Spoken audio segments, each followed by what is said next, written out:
La violence économique, c'est une dépendance économique totale d'une personne qui enlève toute sécurité économique à une personne à l'intérieur de la famille. Israël, comment ça marche ?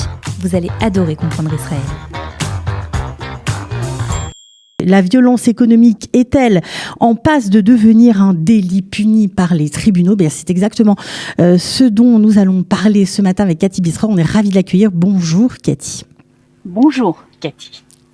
Voilà, alors vous avez été témoin parce que vous avez été convié à cette commission des lois pour ce débat très houleux, puisque c'est un projet de loi qui a été présenté par une députée Likoud, mais qui a été vraiment, faut bien le dire, qui a été très controversé. On voudrait d'abord savoir de quoi il s'agit exactement et pourquoi vous avez été convié à cette commission. Alors d'abord, c'est vrai que ça a été déposé par le Likoud. C'est Keren Barak, qui est une députée du Likoud, qui a déposé cette proposition de loi, qui est une proposition de loi très importante. Ce type de loi existe dans presque tous les pays occidentaux, en France, en Europe, aux États-Unis. Et cette loi dit que lorsqu'il y a un délit de violence économique, eh bien, la personne qui est victime de violence économique, elle pourra recevoir des indemnités. Alors, vous me posez la question, pourquoi ça a été houleux ? Ça a été houleux pour des raisons politiques et pas sur le fond de la loi. Sur le fond de la loi, tout le monde s'entend qu'il y a un problème sérieux de violence économique et qu'il faut trouver la solution. Mais vous savez, il y a au sein du Likoud, et également pas seulement du Likoud, mais surtout de la droite du Likoud de Yamina, vous avez toute une ligne politique très claire violemment contre tout ce qu'on appelle l'activisme juridique.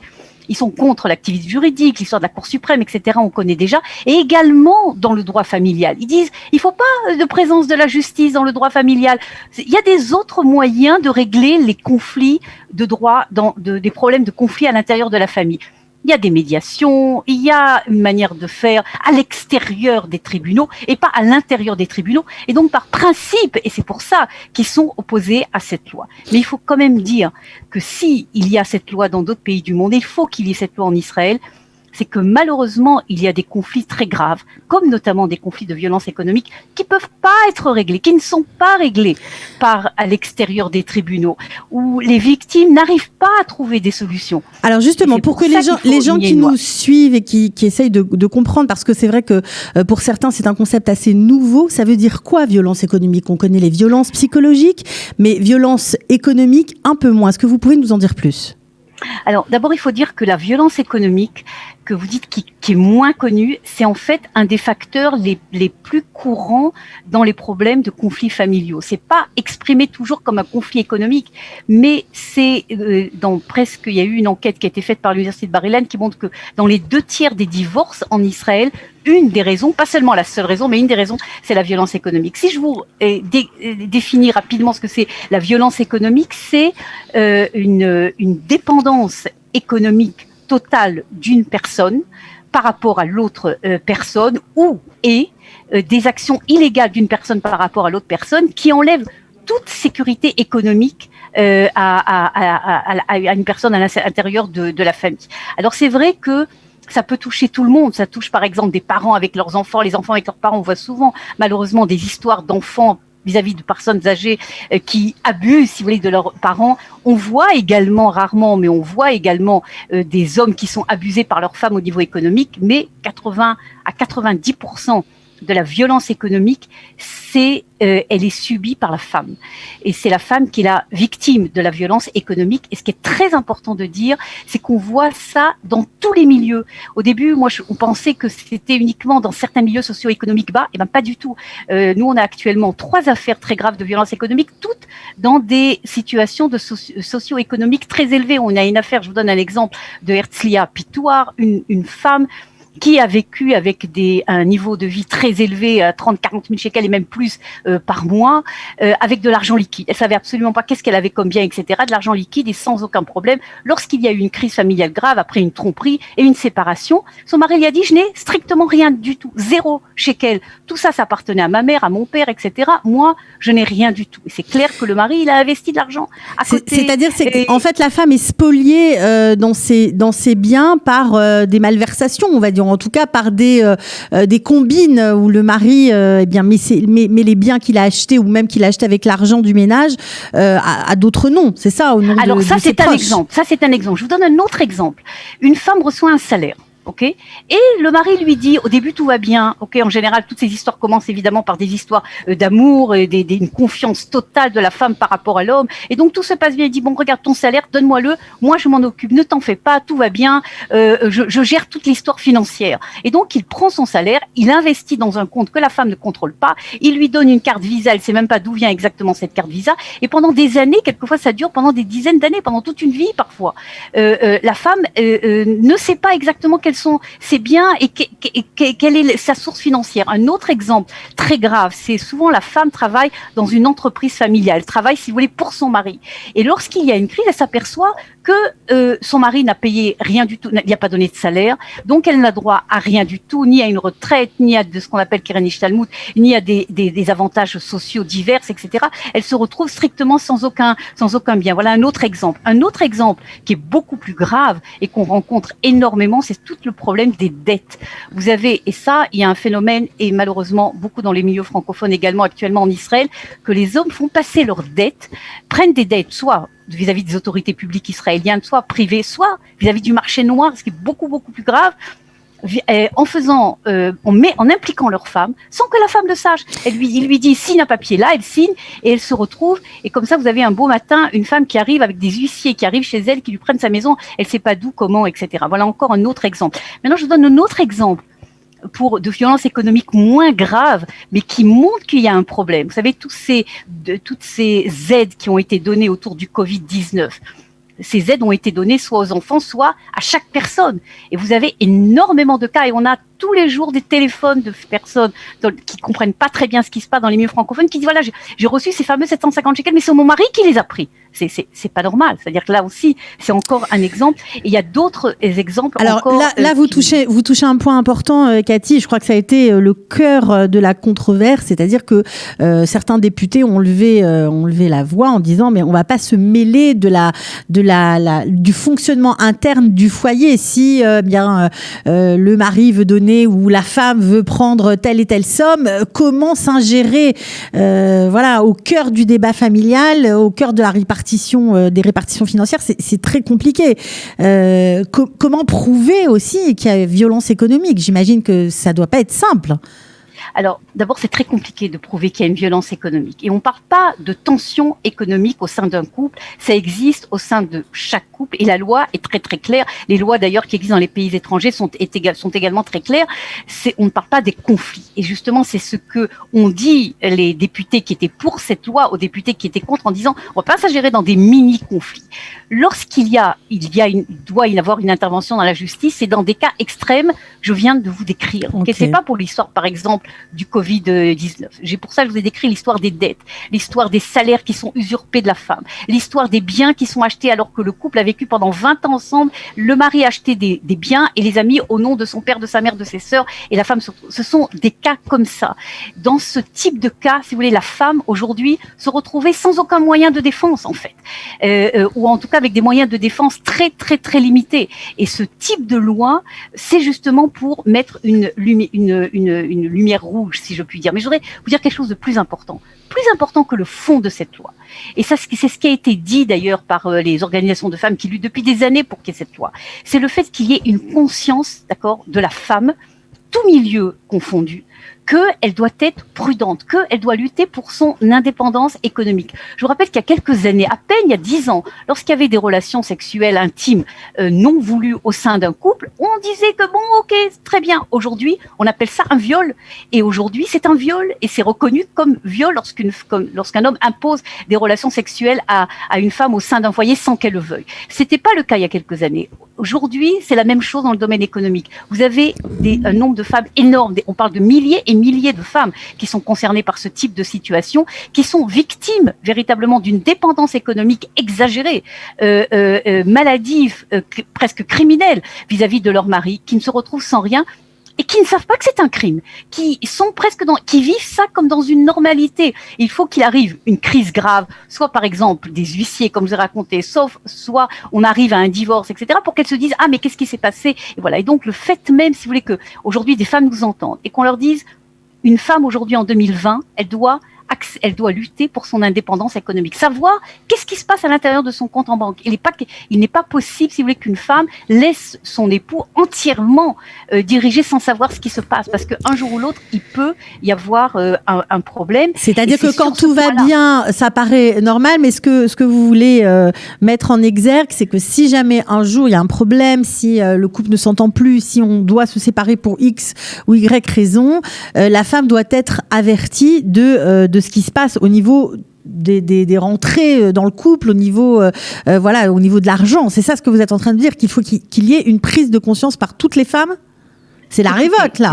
Regardez, je parle pas, hein, vous avez, Baruch Hashem, des milliers et milliers de couples totalement normatifs. Moi, je vois autour de moi, ne serait-ce que mes parents, où ma mère avait complètement donné confiance. Et là, je crois qu'il y a beaucoup d'auditeurs qui peuvent également donner des exemples. Je parle pas de ce type de cas, d'accord? Mais vous avez des couples, des relations de couple qui ont des signes maladifs. Par exemple, une femme qui a tout le temps peur, ok? Tout le temps peur. C'est un signe. Une femme où l'homme fait tout pour la couper de sa famille, d'accord, de ses amis, une sorte, si vous voulez, de ce qu'on appelle une volonté de domination et exagérée maladive. Ça, c'est un signe qui doit faire dire à la femme, attention, il y a un problème, il y a une situation qui n'est pas normale.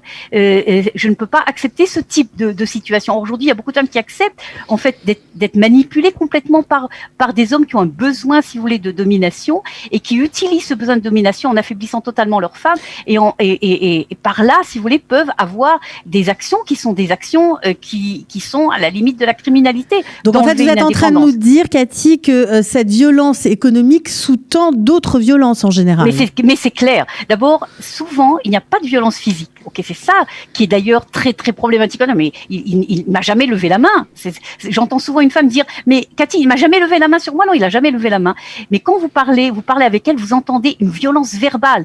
La femme, elle est complètement, si vous voulez, presque réduite à zéro. À chaque fois qu'elle fait quelque chose, ça ne vaut rien. Quand elle a un nouveau travail, le travail ne vaut rien.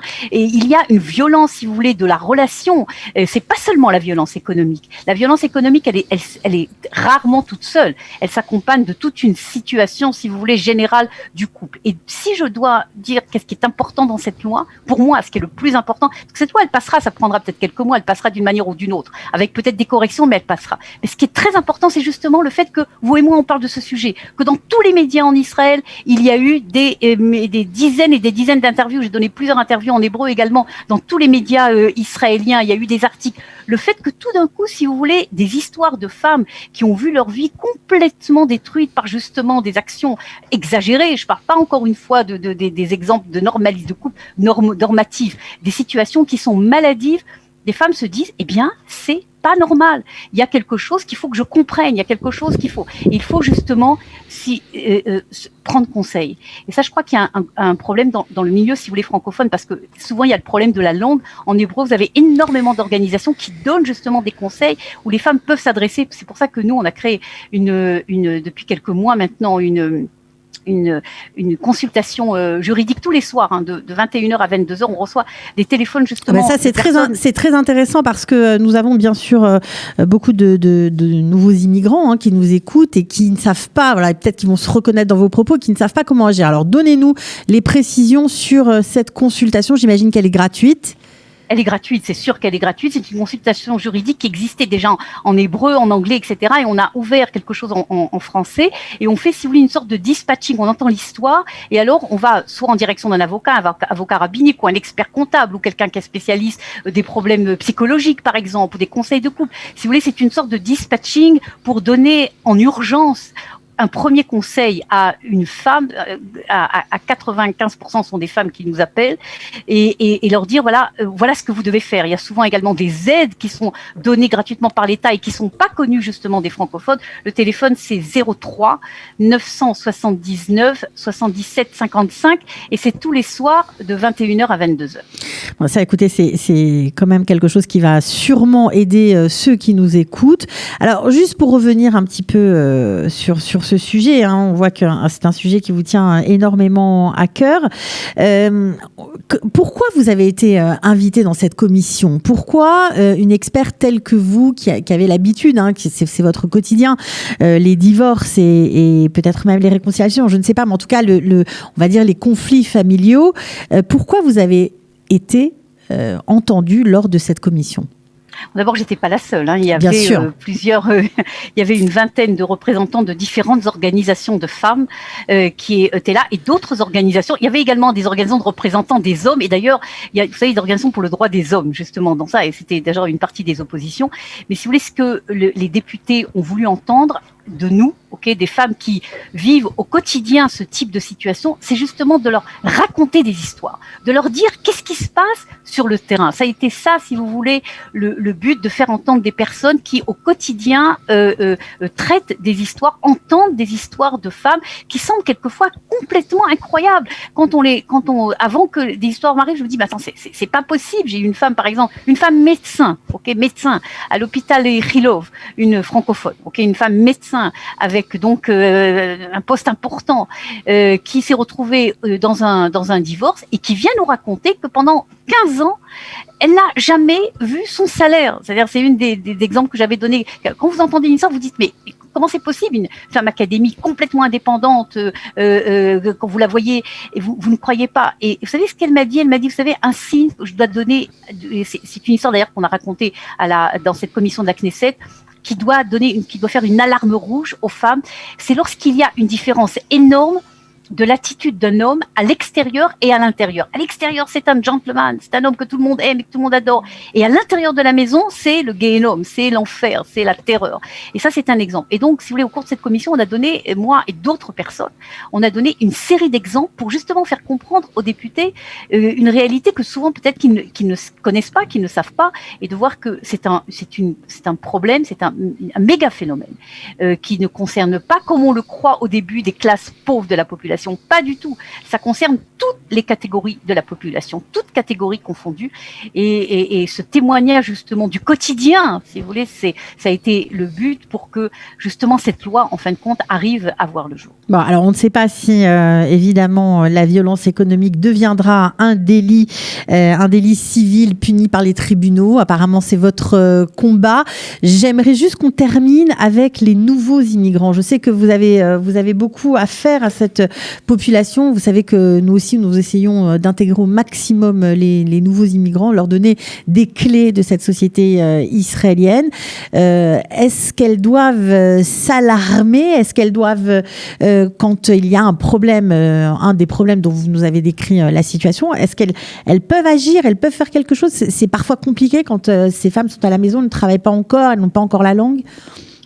D'abord, il faut dire que la grande majorité, il faut toujours donner le point positif pour conclure un entretien comme ça. Parce que là, on parle évidemment de phénomènes importants qui sont très connus, mais qui sont pas la majorité. La grande majorité des familles et des couples, Baruch Hashem, sont totalement normatifs.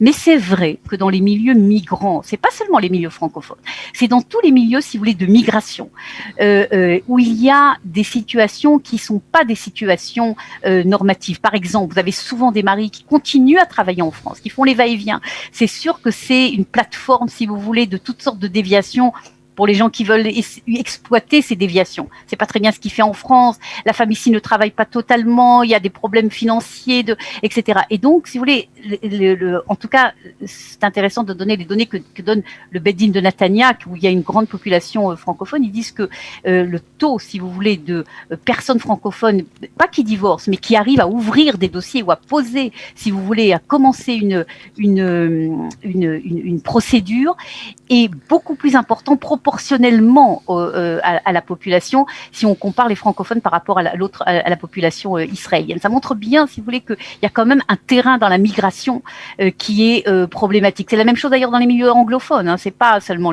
dans les milieux francophones, mais ça exige, si vous voulez, une attention. Ça exige de faire plus attention justement pour les femmes qui nous écoutent et qui sont, comme vous dites, à la maison, qui souvent n'ont pas toujours les moyens de se défendre, de dire qu'en Israël, soit par l'intermédiaire de notre consultation juridique, mais pas seulement, vous avez énormément en Israël d'organisations, d'associations qui aident. Et il faut prendre conseil. Si je dois donner un conseil, c'est celui-là. Prendre conseil. Ne jamais rester seul avec son problème. Au début, même parler avec des amis. Les amis vous amèneront vers d'autres amis qui vous amèneront vers la bonne association, vers la bonne organisation qui vous permettront de trouver une solution. Mais lorsqu'une femme voit qu'il y a quelque chose qui est étrange, qu'il y a quelque chose qui n'est pas normatif, il faut immédiatement dire stop et vérifier. Vérifier la situation et prendre conseil. On va redonner votre consultation hein, pour celles qui nous écoutent. Voilà, ce sera quand même rapide et assez efficace d'après ce que nous avons entendu ce matin. Et on vous remercie pour elle d'avoir mis en place cette consultation. Donc c'est tous les soirs. Vous pouvez redonner le numéro de téléphone, Cathy. Alors c'est tous les soirs, du dimanche au jeudi, de 21h à 22h, en heure israélienne, 03 979 77 55, c'est tout ce qui concerne la consultation juridique dans le droit familial, seulement tous les problèmes de droit familiaux. Bon, écoutez, merci beaucoup d'avoir été avec nous, de nous avoir parlé de ce problème de la violence économique. Voilà, on était ravis de vous accueillir. Vous revenez quand vous voulez. Merci Cathy. À bientôt. Israël, comment ça marche ? Vous allez adorer comprendre Israël.